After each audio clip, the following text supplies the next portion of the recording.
Hello everyone, welcome back to my YouTube channel study about hearing impairment. I hope आप सभी अच्छे होंगे। जो नेक्स्ट वीडियो है वो है DEd special education course 9 content and methodology of teaching science and mathematics. इस paper के यूनिट 3 का 3.5 डिस्कस करेंगे, जिसका नाम है unit planning and lesson planning in science and mathematics.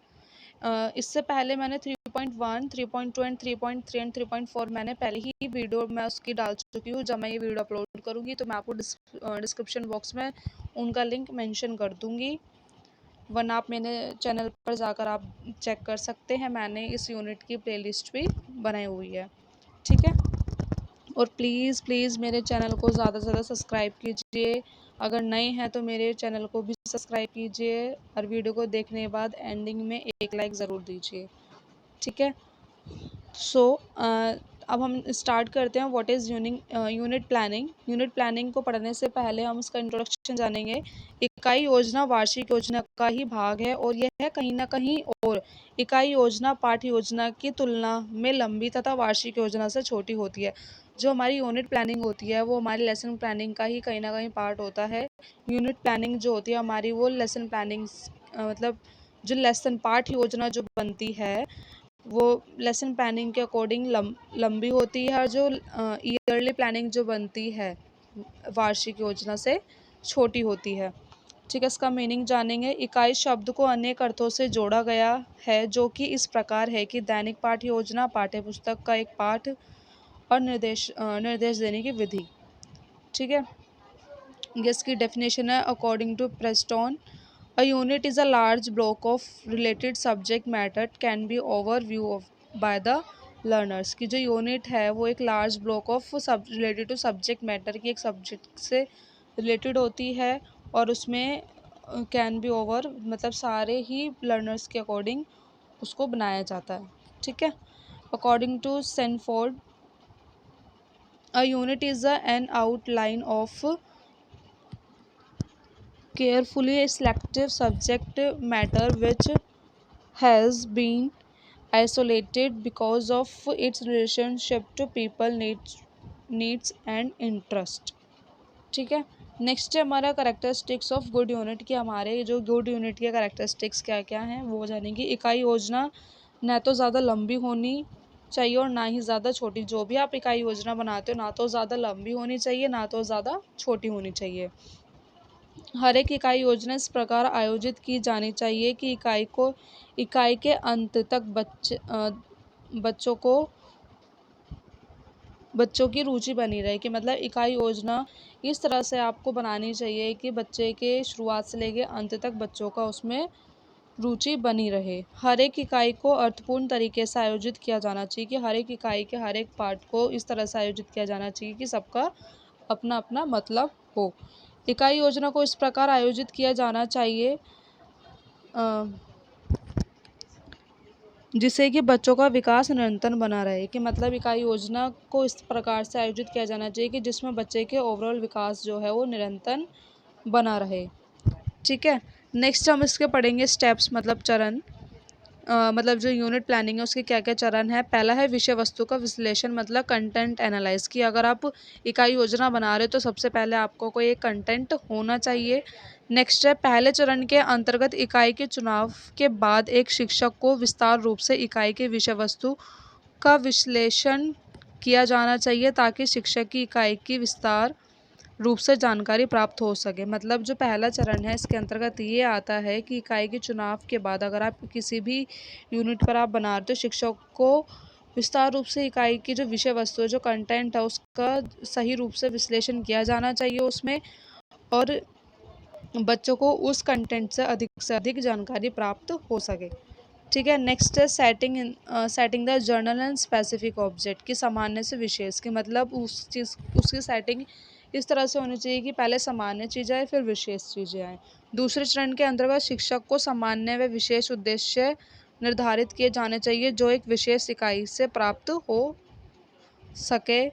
कि मतलब जो दूसरे स्टेप में एक टीचर को यूनिट प्लानिंग इस तरह से डिज़ाइन की जानी चाहिए कि पहले चीज़ें बच्चों की सामान्य चीज़ें आएँ फिर उनकी विशेष चीज़ें आएँ, ठीक है। नेक्स्ट जो चरण है वो है प्लानिंग द लर्निंग एक्टिविटीज़। कि अधिगम क्रियाकलाप का आयोजन।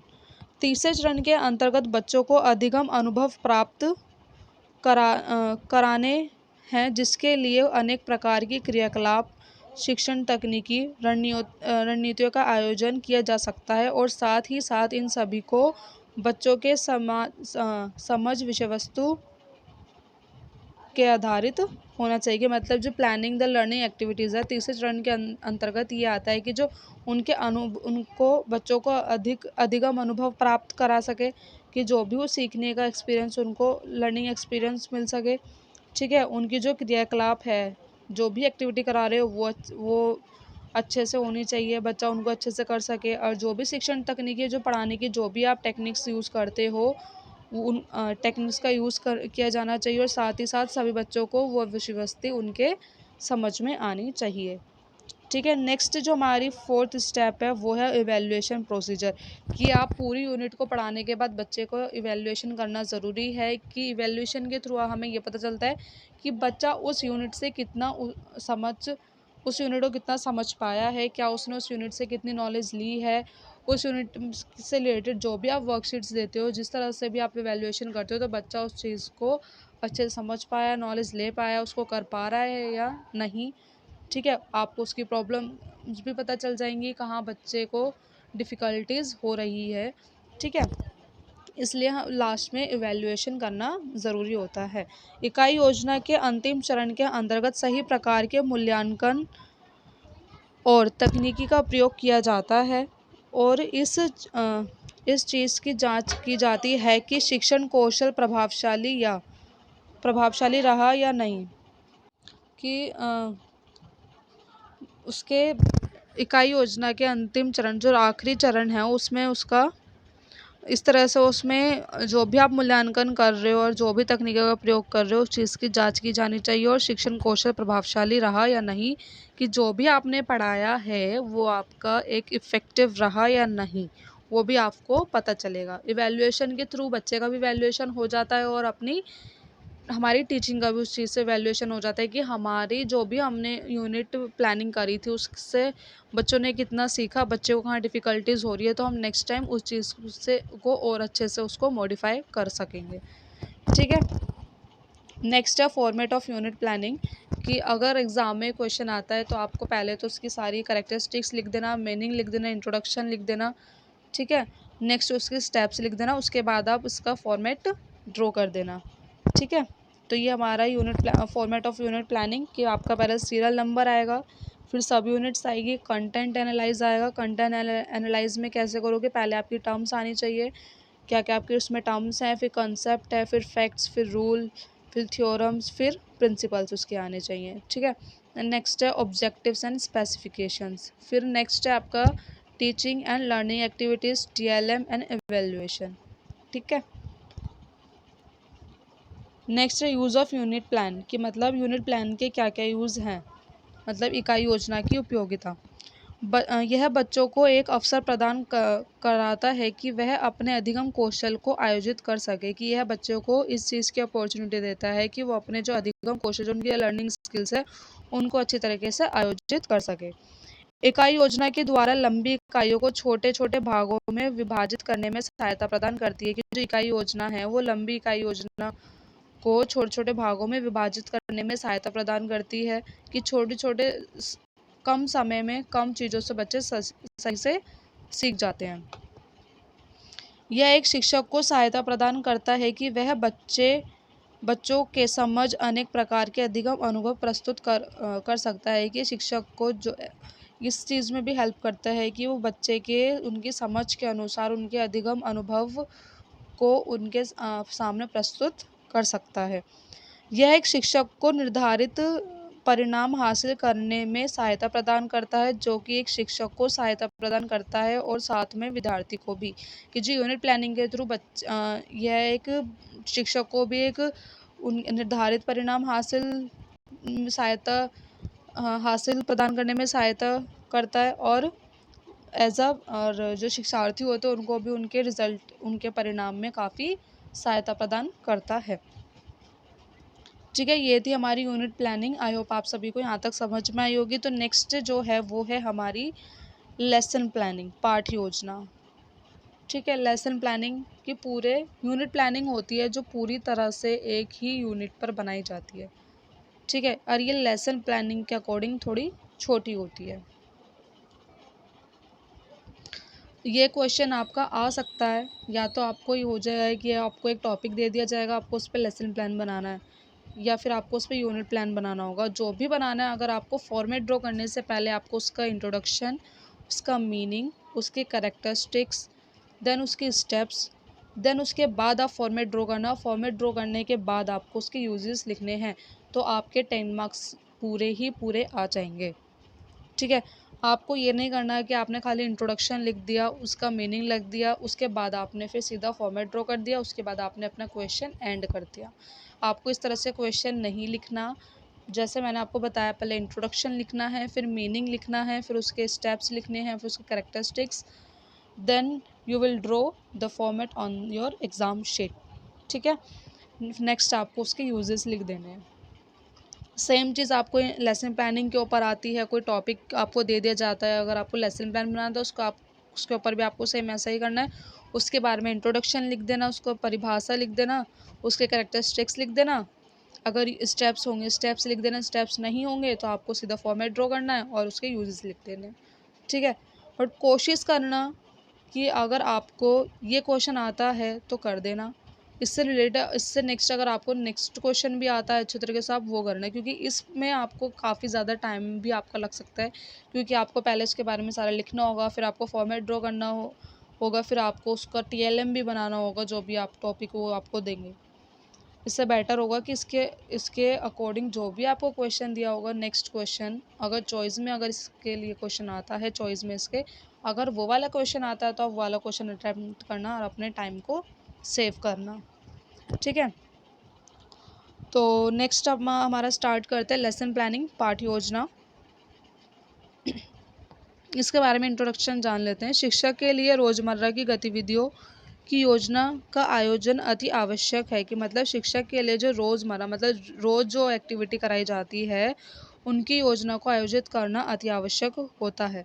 यदि कोई शिक्षक बिना योजना के कक्षा में प्रवेश करता है तो इसके फलस्वरूप समय की बर्बादी और शिक्षक के प्रत्यय व्यर्थ जाते हैं। कि मतलब अगर आप बिना किसी योजना बनाए अगर आप कक्षा में जाते हो और उसको पढ़ाते हो तो उसमें आपके समय भी वेस्ट हो जाता है और वो आपके कोई मतलब की भी नहीं रहती। आप भी कंफ्यूज रहते हो और बच्चे भी कंफ्यूज रहते हैं।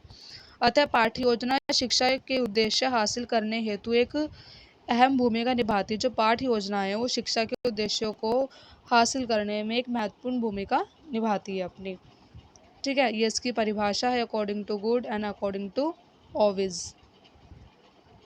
नेक्स्ट हम पढ़ेंगे गाइडलाइंस फॉर प्रिपेयरिंग LP, मतलब जो भी लेसन प्लान को प्रिपेयर करने की जो भी गाइडलाइंस है, जो भी निर्देश है, वो हम पढ़ेंगे कि क्या क्या लेसन प्लान को तैयार करने के क्या क्या निर्देश होते हैं।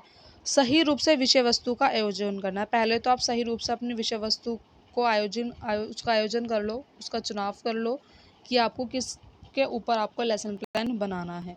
बच्चों के समझ जो भी विषय वस्तु की प्रस्तुत की जा रही है वह चरण बाधित और प्रभावशाली रूप से आयोजित की जानी चाहिए।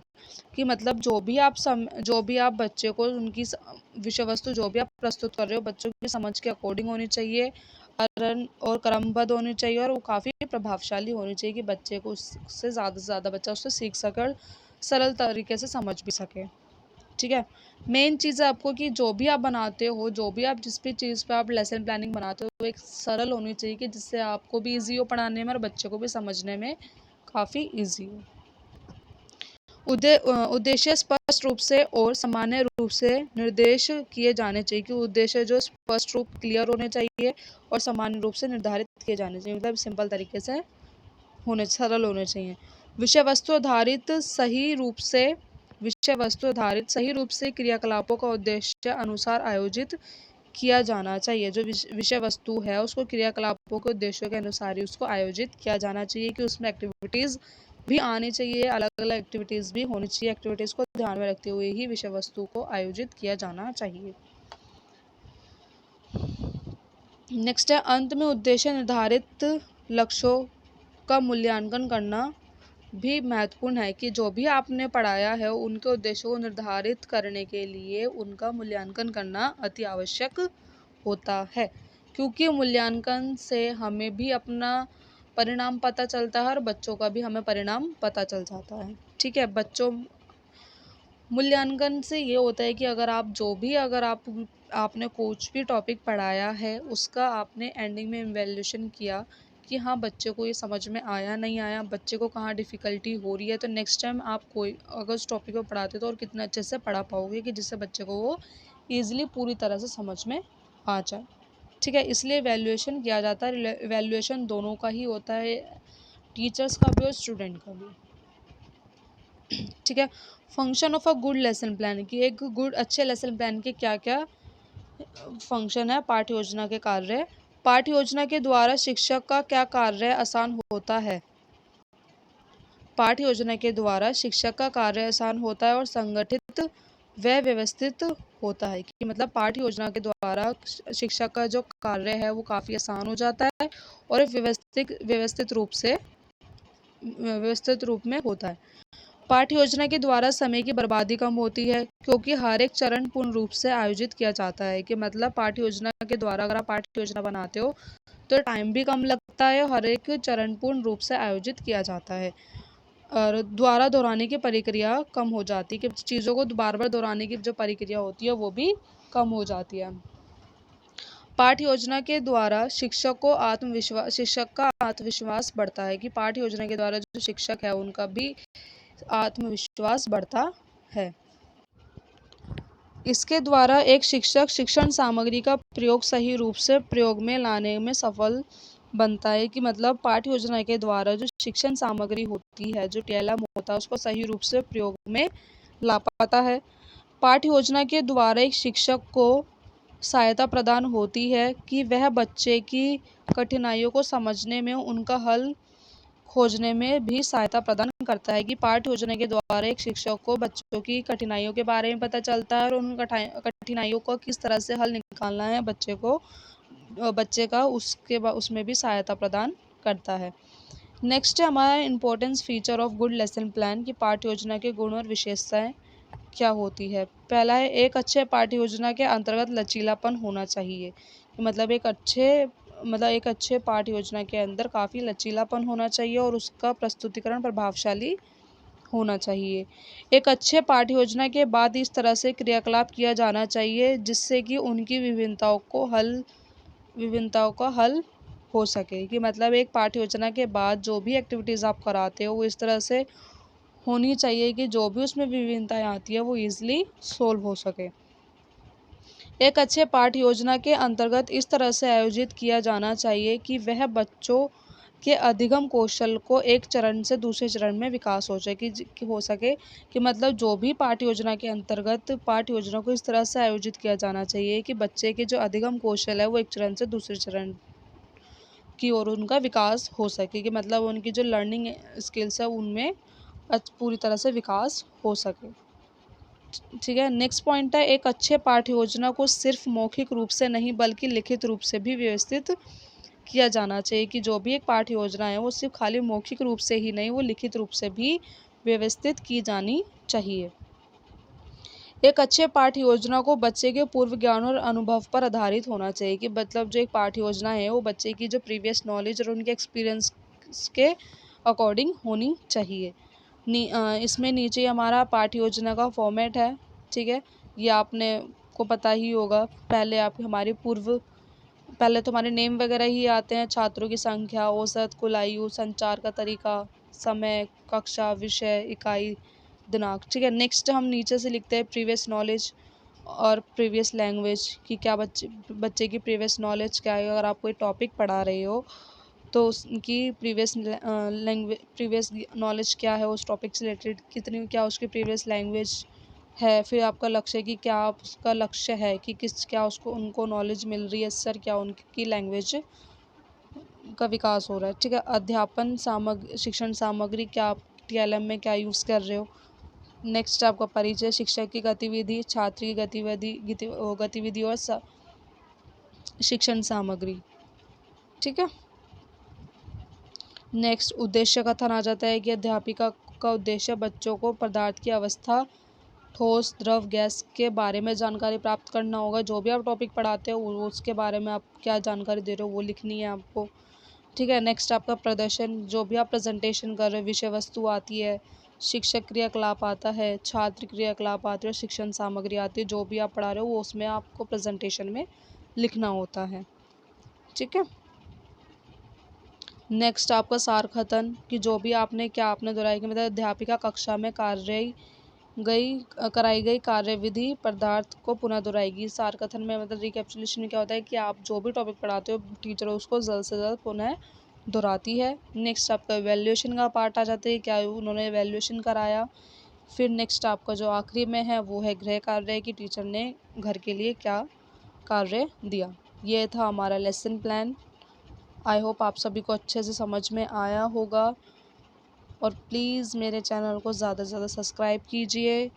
वीडियो अच्छी लगे तो लास्ट में एक लाइक ज़रूर कीजिए, और मेरी वीडियोस को ज़्यादा से ज़्यादा शेयर कीजिए, ठीक है। अगर आप मेरे चैनल पर नए हैं तो आप भी सब्सक्राइब कीजिए, और आई होप अच्छे से समझ में आया होगा। और all the best for your exam. Bye bye, thank you.